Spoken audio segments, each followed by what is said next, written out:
नमस्कार मंडळी, गावाकडची चव ह्या युट्यूब चॅनलवरती आणि फेसबुक पेजवरती तुमचं सगळ्यांचं मनापासून स्वागत आहे। आता थंडीचा दिवस संपलेला आहे आणि उन्हाळा दिवस चालू झालेला आहे। उन्हाळा दिवस यायचा तोंडावर म्हणलं की रानातली सगळी कामाची आवरावर करायची सुरुवात असती। कुठं ज्वारी काढायची, काटायची, पेंड्या बांधायच्या वैरणीच्या, गुरांसाठी अशी गंज लावून ठेवायची। आमची पण बघा गंज लावून झालेली, सगळी रानातली कामं आवरलेली। पण आता वर्षभर आपल्याला जी प्रत्येक 12 सणाला जी पदार्थ लागतात त्याची उन्हाळी कामं मात्र आता चालू झालेली। तर आता का नाही, उपासाचा एक पदार्थ आहे की साबुदाणा आणि बटाटा घालून नाही का नाही त्याची चकली करायची। तर ती एक सोपीच असते आणि प्रत्येक जण करतच असतो, पण करण्याची पद्धत मात्र प्रत्येकाची वेगळी असते। तर आहे ना, मी शाबूस तांदळाचं आणि बटाट्याचं का नाही चकली करणार आहे। त्याच्यासाठी साहित्य काय काय लागते ना आपण ती बघून घेऊया। हे शाबूस तांदूळ आहेत ना, मी रात्री भिजत घातलं होतं अर्धा किलो, अगदी वजनी प्रमाणे म्हणलं तरी, आणि मऊ असं बघा एकदम भिजलेले आहेत आणि सुटसुटीत सुद्धा झालेले आहेत। तरी कधी बी 2-3 तास तरी ही शाबूस तांदूळ आपल्याला भिजवून घ्यावं लागतात, म्हणून मी रात्री भिजत घातलेलं होतं। आणि त्यासाठी आपल्याला का नाही अर्धा किलो शाबूस तांदूळ म्हणून त्याला का नाही 1 किलो बटाटे ही लागतातच। आणि ही बटाटा सुद्धा घरच्याच रानातलं आहेत, म्हणजे विकतचं बटाटा नाही तर त्याला पॉलिश नाही केली। ही बघा माती सुद्धा आहे, ही आपल्याला स्वच्छ धुवून शिजत घालायचे तर म्हणून ही बटाटे घेतलेले आहेत घरचं। आणि कोणी का नाही मिरची पावडर घालतं, त्यामध्ये जिरं घालतं। आता ज्या त्याच्या गावची पद्धत असते की उपासाच्या पदार्थाला कोणी जिरं वापरतो, कोणी वापरत नाही, म्हणजे जिकडं तिकडं ज्या ती पद्धत वापरली जाते। आमच्या इकडं उपासाला जिरं वापरलं जात नाही, फक्त का नाही तांबडं तिखट म्हणून का नाही तुम्ही ह्याला का नाही हिरवी मिरची बी घालू शकता। पण मी ह्या सुद्धा घरच्याच मिरच्या आहेत, वाळक्या आहेत एकदम कडक झालेल्या। आपण ह्याची का नाही पावडर तयार करणार आहे आणि मीठ, एवढ्या साहित्यामध्ये आपण का नाही साबुदाणा बटाटा चकली तयार करणार आहे। तर सगळ्यात अगोदर ही बटाटा आपल्याला स्वच्छ धुवून घेऊन चुलीवर शिजत घालायचे। आता ही बटाटा मला ना 2-3 पाण्याने आपल्याला धुवून घेतलं पाहिजे, कारण माती लागलेली ह्याला। असं घरचं असल्यामुळे असं कॉम सुद्धा येतात आणि माती लागली तर रानातलंच येत। आता बटाट्यापासून बी असं बरंच पदार्थ केले जातात।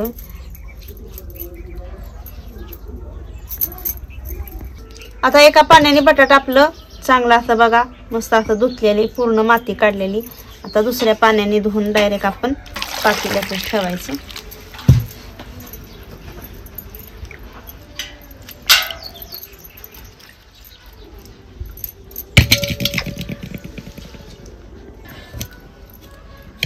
पातेल्याला बुड घेतले त्यामुळे काय होतं, काळी भांडी झालेली लगेच निघते। साबुदाणा चकली करायचं म्हणलं का नाही की बटाटा आपल्याला चांगलं मऊसूत शिजलं पाहिजे। आता एवढं असं पाणी घालते, अगदी 15 मिनिटं आपल्या तरी बटाटा शिजायला पाहिजेत। आता ह्याच्यावरती आपण बटाटा ठेवायचा आणि थोडस मीठ टाकायचं आपल्याला, म्हणजे पटकन बटाटा शिजला जाते। त्यावर ठेवायचं आपल्याला झाकण।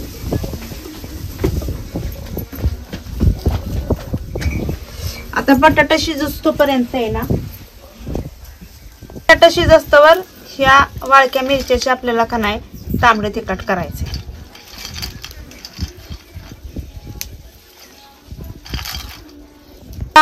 चकलीला का नाही आपल्याला ना कमी तिखटाची करायची असते, कारण का नाही चकलीत आहे ना जास्त प्रमाणात जर तिखट झालं तर मग ती नारळात उदासलं जातं, म्हणून कमी तिखटाची चकली बनवायची। आता मी एवढ्या तरी 10-12 लाल मिरच्या घेतलेल्या आहेत वाळक्या, आणि त्याला घालायचं आता ही मीठ आणि ह्याची बारीक अशी आपल्याला पावडर करायची।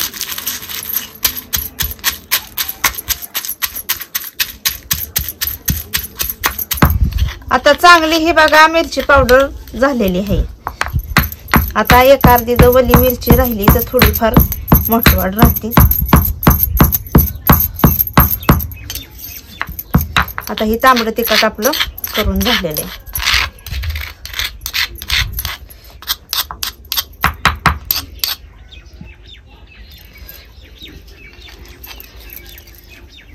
डिसात काढते।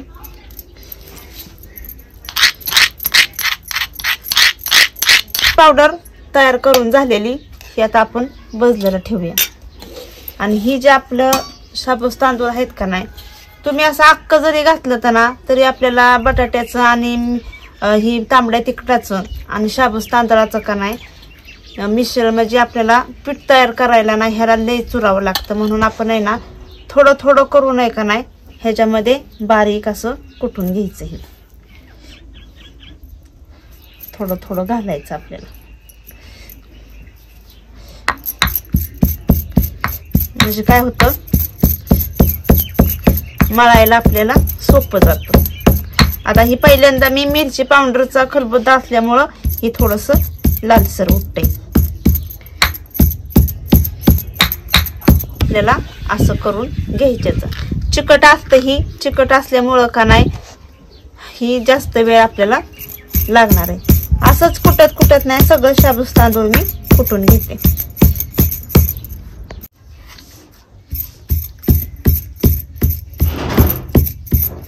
सगळं शाबूस तांदूळ एकात का नाही बारीक कुटून झालेले आहेत माझं, म्हणजे जास्त बारीक पण नाही आणि जास्त मोठं पण नाही. आता एक अर्धा मोठवाड सुद्धा राहिला तरी चालतो, पण आपल्याला का नाही पीठ मळायला सोपं जातं.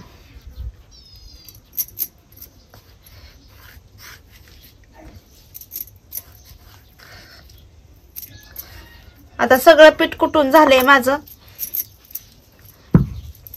आता आपलं बटाटे शिजलेत का बघूया.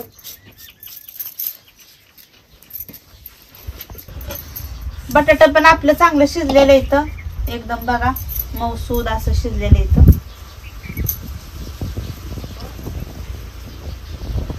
एकदम बघा चांगलं असं शिजलेलं आहे बटाटा.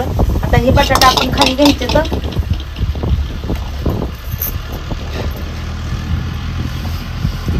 बघा आपलं मी काढून घेतल्यात कढई आणि आता ह्याची आपल्याला साल काढून घ्यायची.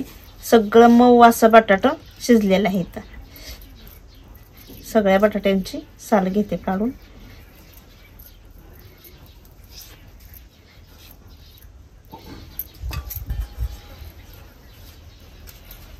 त्यांची साल काढून झालेली आणि बटाटा सुद्धा गार झालेलं आहे. आता का नाही आपण ह्या खिसणीने बटाटा ह्याच्यामध्ये शाबूस तांदळामध्ये खिसून घ्यायचं.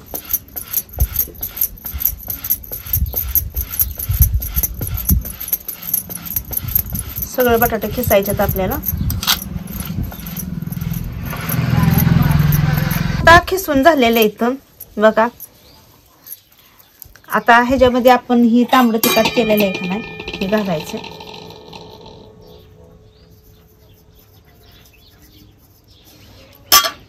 आणि चवीपुरतं व्हायचं मीठ, कारण आपण चटणी कुटताना सुद्धा मीठ घातलं होतं. आता हे सगळ्याच आपल्याला एकजीव करून घ्यायचंय, म्हणजे मळून घ्यायचं आपल्याला.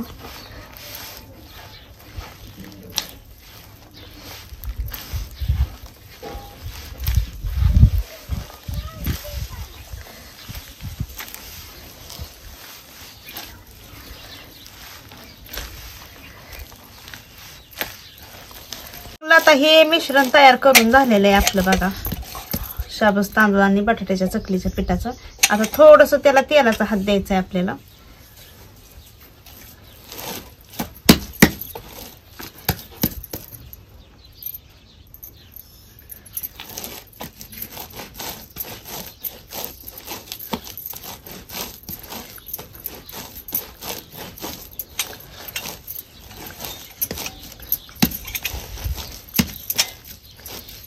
आणि हे आपण ह्याच भांड्यात असं काढून घ्यायचं आणि 10 मिनिटं आपण ह्याला भिजत ठेवायचं. झाकून ठेवायचं आपल्याला. हे पीठ चांगलं भिजलेले. आता आपण ह्या शेवग्याच्या ह्यानी करायचं.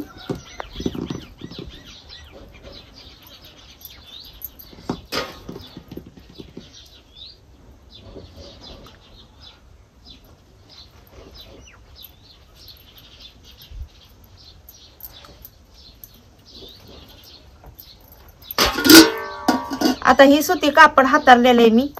आता त्या सुती कापडावर केलं म्हणजे का नाही असंच उचलून नाही ना उन्हात ठेवायला येतं.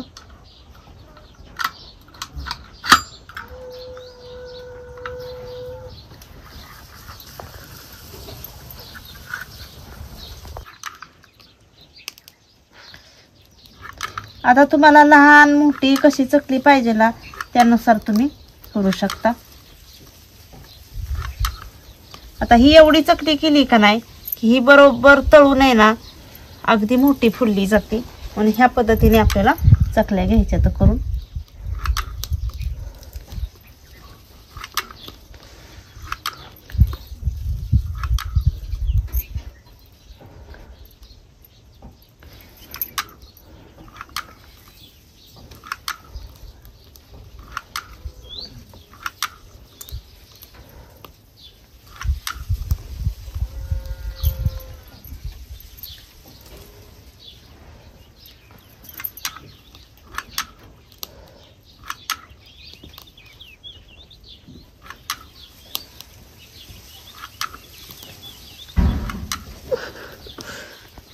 एकदम बघा मस्त अशा चकल्या शाबूस तांदळाच्या होत्यात आणि ह्याला काट सुद्धा मस्त असं येते तर बघा एकदम।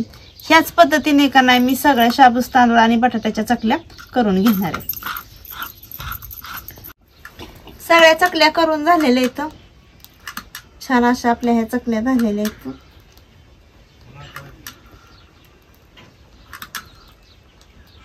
शेवटचा शेवगा राहिलेला आहे आता हे।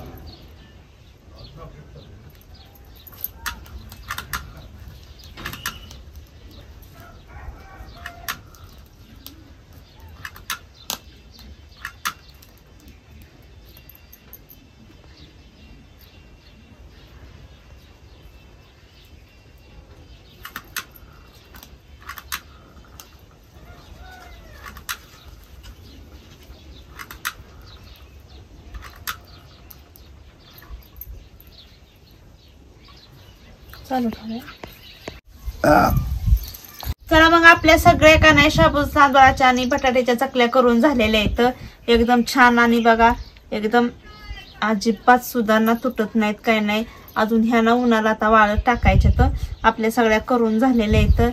दिसताना पण एकदम छान अशा दिसतात आणि करायला सुद्धा लय वेळ लागलेला नाही। तर चला मंडळी आमचा आजचा जर व्हिडिओ जर तुम्हाला आवडला असेल तर माझ्या व्हिडिओला लाईक करा, शेअर करा, सबस्क्राईब करा आणि शाबूस तांदूळ आणि बटाट्याची चकली कशी काय झाली का नाही ही कमेंट मध्ये कळवायला नक्कीच विसरू नका। मंडळी परत भेटूया पुढल्या रेसिपी मध्ये एक नवीन पदार्थ घेऊन, तोपर्यंत धन्यवाद।